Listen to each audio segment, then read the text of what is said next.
Okay, let me take a shot at it. Dan Henderson, Randy Couture, they owned a gym that was called Performance Quest. This is before Team Quest. And it was basically a weightlifting gym. They did martial arts out of there.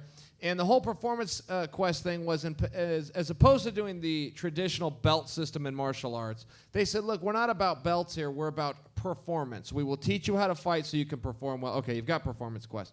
Well, I was in college. And so I was working their front. I was the front desk girl, as Dan Henderson tells the story. And so I was working the front desk, and they needed a fax. Randy lived right up the street, like 2 miles from there. And Randy came in and said, hey, go get the fax at my house. And they had just bought this gym, and it didn't have a fax machine. So I assumed I was bringing the machine from his house. So I go to his house. There was a fax, like a paper or something. I thought he needed that. So I took it out. I put it on his desk at home. I go behind the computer. I unplug everything, and I bring him his fax. And when I walk in with the machine, he just says thanks, like a cool guy. He just says thanks.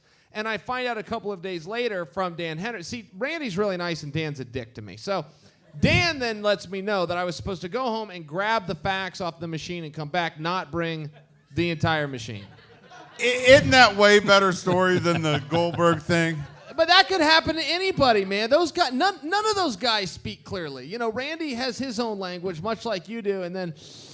Dan Henderson, it's like effort to even talk to you, douchebag. You know, that's what, I called Dan Henderson one time. I'm going to fight Michael Bisping on Fox. And if I win, I'm going to fight Anderson Silva for the world championship. It's a big fight. Henderson's in the same weight class. He's fought Bisping. He's trained with me for years.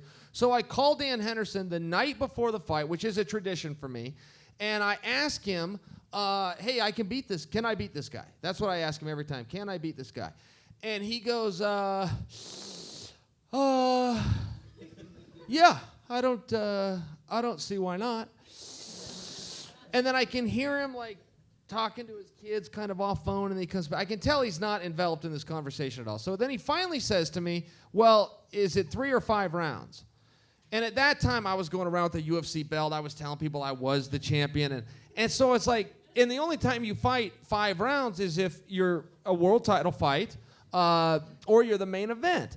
And I wasn't the main event. We were co-main event. I wasn't the world champion. I'm thinking, Dan, are you not even following this sport? You know, this is a big deal. This is on Fox. It was the second time ever on Fox. Rashad Evans is headlining the show, and I'm not the world champion, even though I keep telling people I am. Anderson Silva is, and you're in the division. So you tell me, Dan, is it 3 or 5 rounds? Maybe you just sold it very well. I think so, man. Just so, you know, the way they put it forward a story, you just, you know, Dan was enveloped. Frank, I answer his question. I say it's 3 rounds, and so then he finally comes clean after all of this, and he flat out says, who are you fighting?